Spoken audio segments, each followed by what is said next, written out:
Jingle,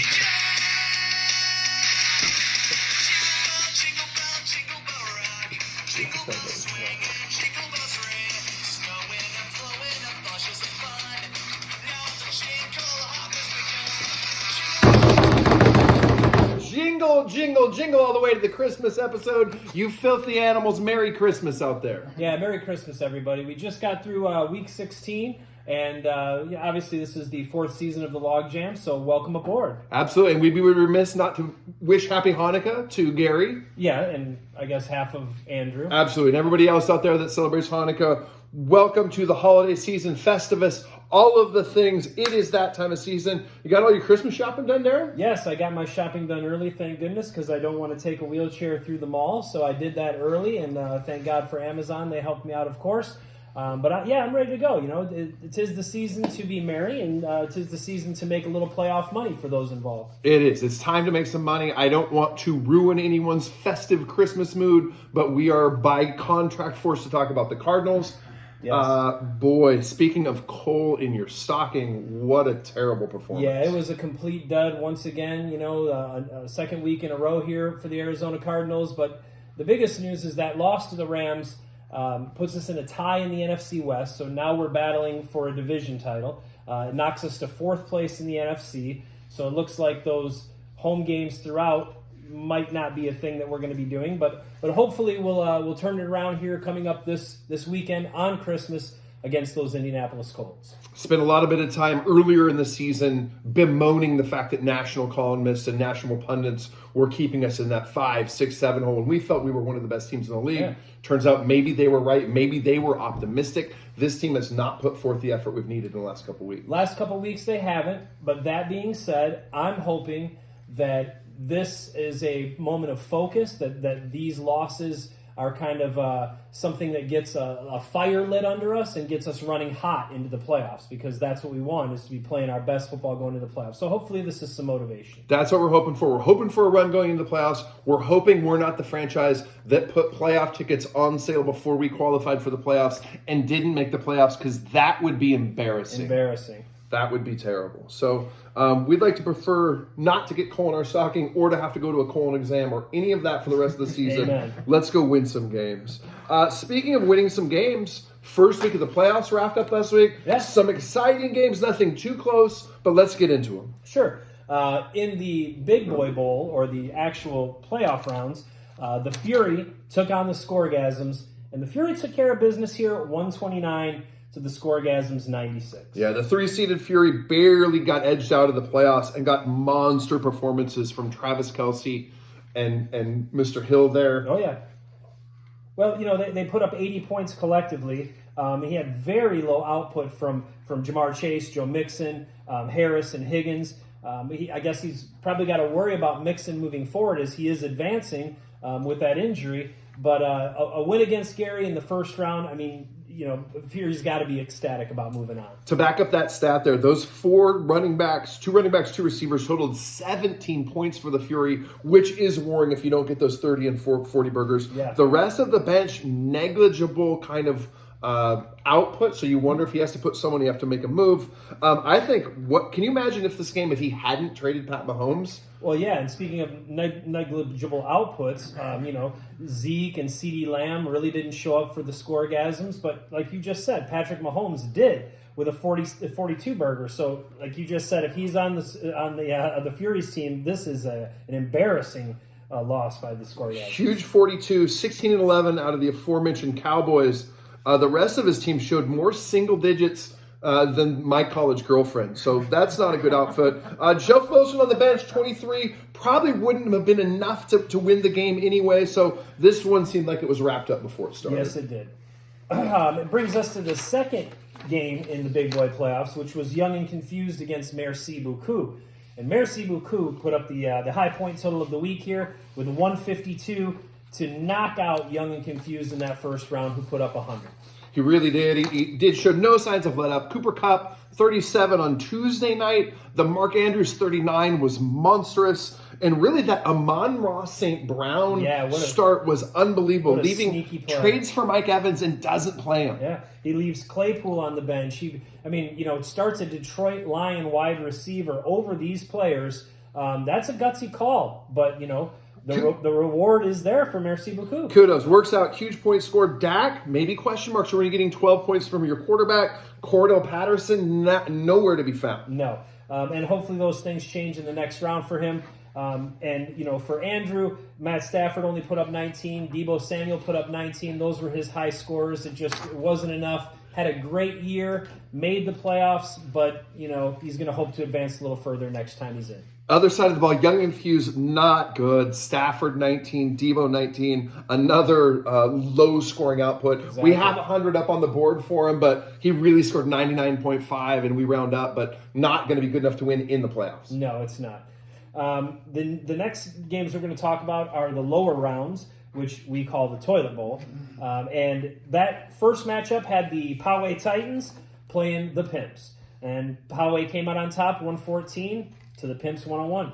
They did. That late Fields TD wasn't a TD. When the game ended, and then all of a sudden they're rolling credits like, oh, here's 6 points for the Bears. Yeah, I for sure thought that was going to be the difference in this game. That would be just our luck this year. It really ends up that it wouldn't have mattered. I would have lost without those points. But it just felt like it encompassed our season. So emblematic of a year. Eckler and Allen continue to score for Poway. Keeps them out of the nut contention. For the Pimps, finally got production from your running backs as well. Yeah, we did. Devin Singletary showed up. The pickup of the Lions running back in play was a good move. We did finally get some points out of our running back. But, OBJ having 2 points and there just wasn't enough there to really make a run at all. Well, your leading score was the Houston defense. And in fairness, Aaron, if you're rolling into any kind of competitive matchup and the Houston D is your MVP, it doesn't look good. Yeah, that's the truth. But basically, I've been rolling everywhere lately. So unbelievable. Absolutely. The other matchup in the Toilet Bowl, the Sin, another low-scoring game. Take care of somebody. Who's your daddy? Who's your daddy? Yeah, who's your daddy? 112 to 102. Yeah, and even overcoming Tom Brady's 5 points, he got his help out of Russell Gage with 23, Dallas Goedert with 24, and his Dallas defense put up 17. 112 probably won't win you many matchups, but hell, in the Toilet Bowl, it's a good number. It really, really is.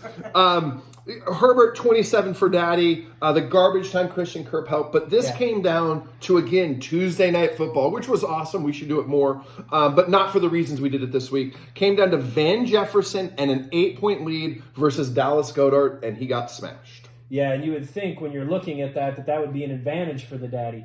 It just didn't work out. The Rams really didn't go to Van Jefferson, and they went to Goddard. So in Philly. So congratulations to the Sin, as you will not be playing for a pair of balls this year. He will not. So that was the playoffs. The other two teams were on bye. No word out of Avengers or Zorro's camp to report so far. Yep. But we did do some shopping, as we mentioned, over the break, and we did come up with some presents for some of the league members. Yeah. So why don't I kick it off? For Young and Fuse, Andrew Farrell spent most of his tenure in the league making what some might be considered questionable moves. We got him a t-shirt. I'm confused by your tactics. I mean, we know your tactics. We ordered this one earlier. Your tactics this year, in fairness, might get you Coach of the Year. But over the course of time, we thought that was a good shirt for you. Well, up next, we went and shopped for the Fury. Now, we weren't sure what to get the Fury, but when we landed on this gift, we knew it was the right one. And it's basically an ID verification. Put that right on your car door, probably the passenger door, just unlocks it and get right in, just making sure you're safe, buddy. Who's your daddy? Shopping a more ethereal gift. We're going to wish him a nut-free dangler bowl, if you know what I mean. Aren't we, Darren? Well, we didn't agree on all the gifts that we got for people. That's for sure. Up next, we got the Scoregasms a gift. I mean, even though it might not, it's Christmas for all of us, but we went again and got him a elephant piñata, or the Zeke elephant piñata, which at this point is probably more valuable than actually having Ezekiel elephant. Well, we got to give that right to him, because if we know we give that to the Fury, he's going to beat the shit out of that too. The Cardinal Sin, we compiled a list. 241 common misspellings for the name Corey. We believe the league thread, we went back and counted, has 237 of them. So we still got a couple to use, but Corey, if you just want to circle the proper one, we'll try to use it. The Zorros, you're up next. With your heavy reliance on the Green Bay Packers, Aaron Rodgers and Devontae Adams, who basically put you atop the league for quite a while. An unofficial Packers owner, if you will. We got you a brand new sombrero, my friend. Packers sombrero, we want you to wear it with pride. We're going to just call that the Mexican cheesehead. For Billy, we got you, buddy, a couples planner. So not only will you be able to mark what days or meetings are next year, but you'll also be able to give that to the boss as well. Yeah, very nice. While we were in that bookstore getting that calendar, we found something that we thought maybe Merci already had. We weren't sure. I hope this isn't a gift you already have, but it's the classic Break the Curse by Steve Kelly. So it's a good read if you haven't gone through it. It seems like maybe you have. But like I said, we didn't agree on all of the presents. I don't think you should read that. We'll just put that out there right here. One thing that we did get, Darren, I know you've been going through a little bit of a tough time with the surgery. I'm glad that went well. You're recovering nicely. We got together. We pitched in. We got you a Pimp My Wheelchair kit to take care of that. Really, I appreciate that. Should be able to style I'm you sure that most of the money for that came from the fines money, so I basically probably purchased this for myself this year. In fairness, that's probably the case. Well, Avalon, I got you something that I know you're hoping for, and it is going to be an additional championship medal. So I know it's a little early, but I went ahead and purchased it. We put it away. So, this is our Christmas gift to you. Well, thanks, buddy. That is fantastic. I probably shouldn't touch that. We'll just let it sit there. Come on, buddy. Come to Papa. We are looking for some hardware. Congratulations. Merry Christmas all. Hope your families have a wonderful Christmas this Merry holiday Christmas, season with or without presents. Those are yours for the rest of the year. That gets us to next week's games, D. Next week's games. So we're in round 2. This is where things really start to heat up. For those of you still in the big boy playoff, this is where you start to consider what you might do with that money.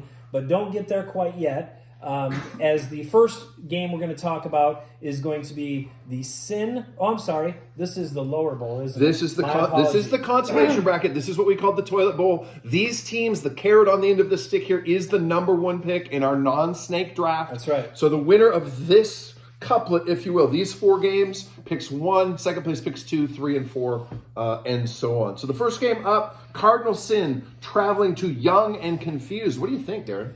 Well, I think that the Sin got a win in the lower bowl, and Young and Confused came down from the big boy bowl. And I think Andrew's going to roll hot here, so I'm going to take Young and Confused. Yeah, I mean, if you look at the numbers last week for Sin, those are pretty indicative. Where Andrew might have had a little bit of an off week getting to that number, I think all signs point towards Young and Confused winning this matchup. In that same bracket, fighting for that number 1 overall pick next year, is the Poway Titans traveling to the Scoregasms. I don't know. What do you think here? Well, Poway is predicted to win. Poway is up against that Lamar Jackson injury and has been for a couple of weeks now. Eckler, since we started the pod, it has been reported that Austin Eckler has reached the COVID-19 list. Poway is favored here, but I just feel like the return of Antonio Brown has the Scoregasms in pretty good position. I'm taking the Scoregasms here. I think I'm going to agree with you on this. It just seems like Poway's losing a little steam here with, like you just said, Eckler finding the COVID list today, and we're unsure of Lamar Jackson, and even if he plays, how that ankle's going to be. I think AB coming back, especially with Mike Evans being hurt, could be a big part of that Tampa offense. Mike Evans, Chris Godwin, exactly. He could be set up for a big game. And maybe Ezekiel Elliott and CeeDee Lamb start to show up. We know they're great players, so I will also in this game take the Scoregasms. All right, so that's going to get us right into the semifinals of the Pajuma Bowl, the big time, the winners. The 1 and 2 seeds had a bye last week. The Fury win their way in, and they have the right to travel to Mexico City to take on the Zorros. Who do you like? Well, I hope that both of these teams are healthy. I know with Joe Mixon being injured, Kelsey, now Tyreek Hill, possibly on the COVID list or being on the COVID list, this isn't where the Fury wanted their roster to be in this game. So I'm hoping that things clear up and that we get the best performance out of both these teams because these are 2 heavyweights going at it. In this matchup, though, I'm going to take the Zorros because of the uncertainty with the Fury roster. That is a safe play there. Again, we hope that Kelsey and Hill clear protocols. They're healthy. They're safe. They get to play. I just feel like the Fury is some kind of team of destiny this year. It seems weird. Even though they lost in week 17, they've been coming together. I think the Fury win this one. Yeah. Well, that brings us to a game that I'll introduce because I know you have a little bit of worry here, and that is going to be the Merci Beaucoup traveling to the Avalon Avengers. Again, another big boy game. Mercy's been putting up a ton of points really throughout the year. Great roster construction. Your team has high point total. This should be just a dogfight. It's supposed to be, and that's what you look forward to in the playoffs.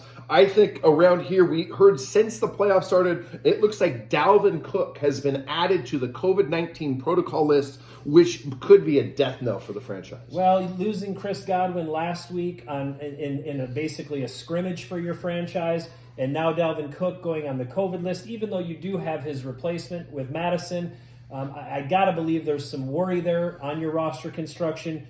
Like I said, Mercy's rolling hot, so if there is any form of curse, I'm gonna invoke it, and I'm gonna go with Merci here. Yeah, Merci is just, they're favored to win 140 to 125. I don't see there's any way for this Avalon franchise to win that game. Congratulations, Merci beaucoup, gonna win. Good luck in the finals next week, buddy. Yeah, buddy. And that gets us to what I believe is the most important game of the week. Those were some semifinal games, but the finals of the Dangler Bowl. The team's playing for 5 and 6. They show up right here, and they're playing for some hardware, ladies and gentlemen. The Dangler. Just to be warned, and that is heavy. You can see it right there. That is real official hardware, Darren. How's it feel to be in the Dangler Bowl for the 3rd time? Yeah, well, I think it's actually the 4th time, to be honest with you, because I think there was one time we escaped. It could be 3. I don't know. We don't count these trophies, although they are hanging around the facility somewhere.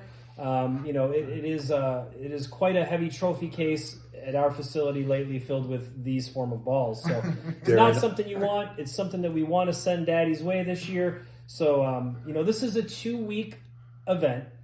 It's going to be a long fight. So hopefully we come out of the gate quick, get a good lead. But yeah, this is not something that we're envisioning, looking forward to receiving. Interesting. 2 Darren Adams, and Ari Kays, and Steve Faulkner. I don't see an Andrew Farrell on there. Well, yeah, there should be from 2020. Obviously, we didn't get the engraving done. But, that's somebody's job out there. Whoever's job that is maybe might look into getting that done, but that's fine. In the matchup itself, who's your daddy playing well? A couple of great starts from your mom's picking up Craig Reynolds lately. I feel like I'm going to take the Pimps in this one. I think you got this one. Well, this week. I'm non-committal on the 2-week matchup. Well, I'll go ahead and pick for the 2 weeks. And, the Pimps just haven't had firepower. I know there's been some decent, waiver pickups or pickups, plug-and plays. I just don't see that that's something that you can hang your hat on as week goes in and out. Eventually, it's going to catch up to you. And over a 2-week period, the laws of averages are going to play out. So I'm going to take Daddy here. All right, there he goes. So, invoking the curse. Long-time tradition on the pod. We like to do a little bit of Christmas poems. This year, Darren Adams took the reins, so I'm going to take the Dangler over here, and we're going to sit back, relax, dim the lights, and here is the League of Gentlemen Christmas poem 2021. Good evening, everyone, and Merry Christmas to all. 'Twas the week of dear Christmas, and all through our league, teams and their owners are showing signs of fatigue. This year started great with a schedule and draft. It turned sideways quickly when Merci and Poway gave us the shaft. The missed meeting pod now seems a regular thing, but the curse is sure to not give those a ring. With next season scheduled, we all should not worry, unless we sleep in, a la the Fury. Now the fines have been levied, the past is the past. Let's start this thing off with the teams that kicked ass. The Avengers are sitting on top of the ladder, with weeks of high point totals as a fact of the matter. Thanks to Jefferson Diggs, Taylor his most prized horse, but a second Pajuma is the real prize, of course. Avalon's hoping for a better end than Sopranos, and he's trying not to run into a Thanos. Joel came out swinging with points aplenty, but then things turned bleak when he lost Derrick Henry. But he overcame with a trade and got quite a haul to make sure that his Zorros suffered no type of lull. The Fury made moves, trading Mahomes and D-Hop, which worked out quite grand with Weeks sitting on top. His playoff run should be really something to see, even if COVID takes Hill and Kelsey. Young and Confused started slow with a 2-4 mark, but soon Andrew had his team pulled out of the dark. Ask him, he'll tell you, not a moment of fear, and his roster construction, maybe GM of the year? But a round one exit is all he'll record, maybe because he put his playoff hopes in Matt Stafford.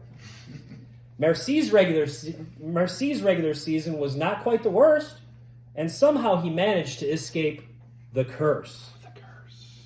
He advanced in the playoffs thanks to Andrews and Cup. But will he upset the Avengers? Will he show them what's up? The Scoregasms made the big dance by just backing in. I think they owe a few drinks to the Cardinal sin. His run, however, short, like holiday gnomes. Hell, at least he acquired Patrick Mahomes. Gary's mad the Panthers held out McCaffrey for no reason.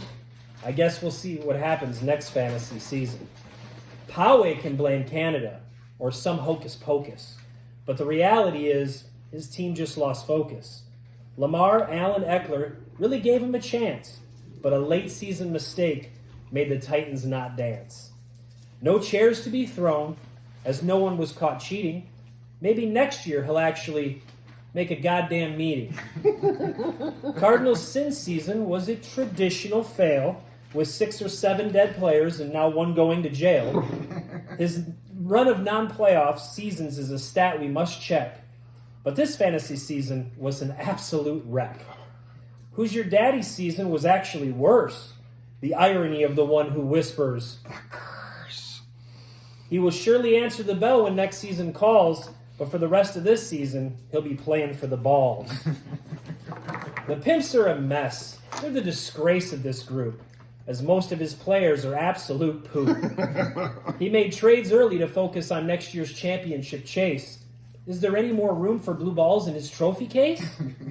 So on Dasher, on Dancer, on Prancer, Joe Mixon, on Comet, on Cupid, Vance Joseph, start blitzing. This season's been fun, and the playoffs should be a hell of a fight.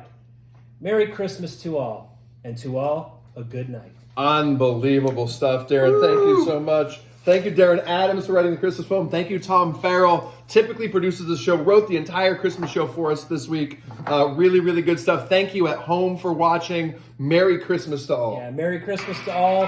Enjoy the time with your family. Hopefully not many of you are at work, but for those of you at work, spread the holiday cheer. We love you here from the LOGJAM. Merry Christmas, guys. Hey, go win your fantasy league, but don't go win ours. You know what I mean? Merry Christmas, everybody. Merry Christmas, guys.